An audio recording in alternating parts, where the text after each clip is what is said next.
at Dad's instigation, or Doug Pridd's instigation, they built, I don't know exactly who designed it, but Dad would have had a part in that. Anyway, this upper terminal, the bull wheel was up here, but this lift did not need a counterweight to keep tensioning the cable. It was at the bottom, not at the top, which was usual. They were usually at the top. So this lift was unique, and it fit very well here. Lisa pointed out something here I'll tell you later, but this terminal was three big steel tubes, two of which went like this up there a few feet, and another third went down that way. So this was to hold this cable, which was trying to tug the whole thing down the hill, mounted securely on this massive block of concrete, so that the lift riders would get off the lift there. That was called the breakover, where the cable stopped going up and went horizontally right to here, around this huge wheel. But because of the centrifugal force, the bars that were hanging on the cable would want to whip way out here, you know, as far as you are, and it wasn't safe for anyone to be there.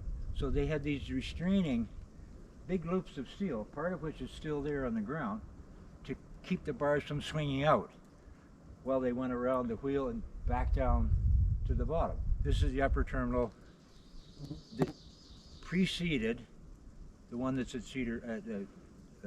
Hockley Hills.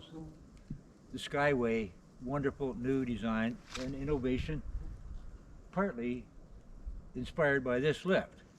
It was a successor, in a way, to this lift, again, which was never one built like it that I know of. So this is the upper terminal. No counterweight, which there had been for the pommel lift and the T-bar up there. Anyway, that's part of what was unique about it. And it was a great lift. You know, I'm glad we got it, but it was used when it came here, and I don't know where it went, but I'm interested to know if you or we can discover that. But yeah. We'll see if that happened. Do you know where the lift came from? It was built in Orangeville for a ski hill just over on the other side of Kate's Peak, for the owner whose father owned the company that built it. Okay. So Doug was a very smart but difficult man who was given by his family this piece of land, and he had rope tows, and his neighbor, us, we had this pommel lift, so he had to get a better lift. He said, "Dad, can we get a T-bar?" He said, "Okay, we'll get Greening Metal Products to make one."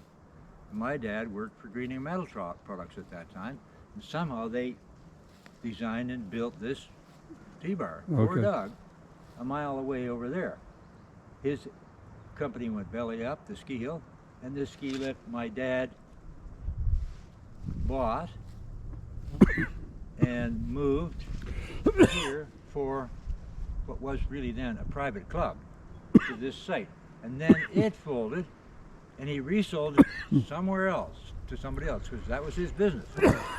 I've never known for sure where it went, although I might have heard that, but I was more or less out of the business when that happened. But this only ran for 5 years here, and probably 10 years where it originally was. So it's maybe only got 15 years under its belt, and the lifetime expectation could be a lot more than that.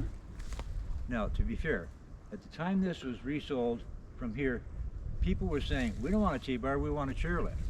And this was never a chairlift. Right. So it may well have become scrap at that point, and it just tugs at my heart. You shouldn't melt down steel, folks. We shouldn't do that. Especially this engineer.